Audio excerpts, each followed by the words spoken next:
Hey y'all, welcome to my channel. Today I'm just going to do a short little video on a spell jar I'm doing. It's a protection spell jar, and I thought that I would walk y'all through a little bit of how I go about making it. Give me a second and I'll get y'all to my kitchen. Alright, so here we are. I go a little all out for my spell jars. I got a few gemstones here, one of which is still trying to roll away. A marker, and there goes the one that's trying to roll away. Okay. A marker, a candle, the bottle, and any type of herbs. And I like using glitter because to me it just kind of gives it an extra little oomph. So I am going to put all this together and we'll be right back. Alright, so this is everything I have right now in my bowl.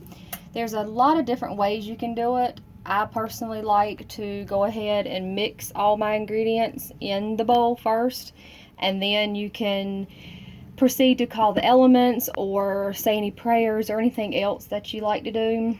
I'm using a bay leaf in this particular one, so I took the marker and actually wrote, you can't really see it, but wrote protection on my bay leaf, which then I will be just putting in the jar. Yeah, just dropping in about halfway once I start putting the stuff in. So now I'm about to get glitterified and mix all my ingredients up.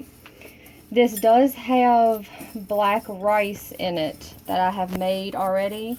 You don't have to use it, which you don't have to use any of this, but the black rice, if you want to use it, make sure you make it about a week in advance so the rice will be completely dry, so you'll have nothing wet in your mixture here. And I use a bunch of little chipped up gemstones and dragon's blood to make sure it has a nice potent kick. Now, one thing I do want to make note of, I used cornflower, which is a really pretty herb that, well, you can't really see it in the video, that has protection properties, but I chose to use it to help add a little bit more color, something special, I guess you would say. And for me, this does not have enough glitter, so I am going to take my very pretty iridescent glitter and try not to get none on my better half that's helping me here, and sprinkle some more in. And because it's a protection jar, we're going to use a little bit more silver also. And now we're going to mix again. Some people say don't mix it counterclockwise, only do it clockwise. I say that's a bunch of horse shit. Do it how you want to do it, how it feels, and go from there. Now I am going to call the elements and have them help me bless this, and I will be jarring it up when we come back.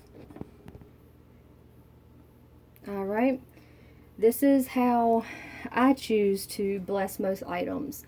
It is one of my favorite tarot decks, and the reason be is because it's got each element on a card, and it just resonates with me personally.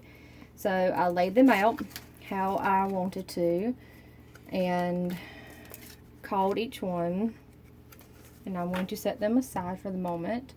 Keep in mind, you can bless each item before you put it in the bowl and then do it as a whole, or do like I did and just do it as a whole. And then you slowly get it in your bottle. And I'm going to do that and probably make a mess. Alright, so I got me a piece of paper and rolled it up and put it in my jar. And this is always the hardest part for me because I always make a huge mess. I don't even know the easiest way to probably do that. So you can start filling up your jar. You can use really any size jar you want. Just try to make sure you use enough ingredients to fill your jar. Alright, now that we are about halfway, because I'm not going to fill it all the way up since it is considered a shaker jar. You do want to leave room to actually shake it. So now we are going to push in the bay leaf and continue filling the jar up. And if little pieces don't want to go in, just move along. And if you're afraid of glitter, this is probably not the project for you because it's got a buttload of glitter. Which you don't have to use, of course. You can use other items.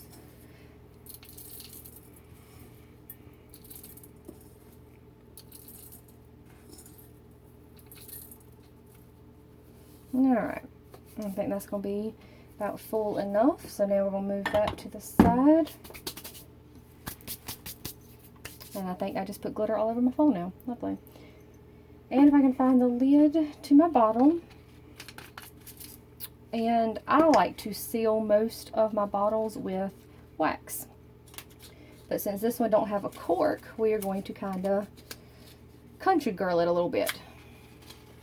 And you can use any candle you really want. I like birthday candles because they're kind of perfect for stuff like this. And hopefully this will not melt the top. So let's see. You just let a little wax drip around the top. Try not to let it get black when it drips because it's very not pretty.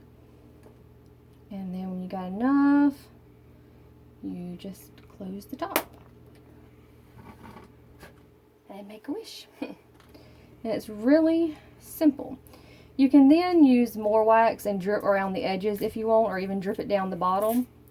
But just make sure it's enough room and you can shake.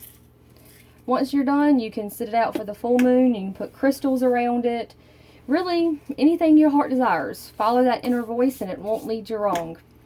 Until next time, this is Celine, and I'm glad you were able to watch it.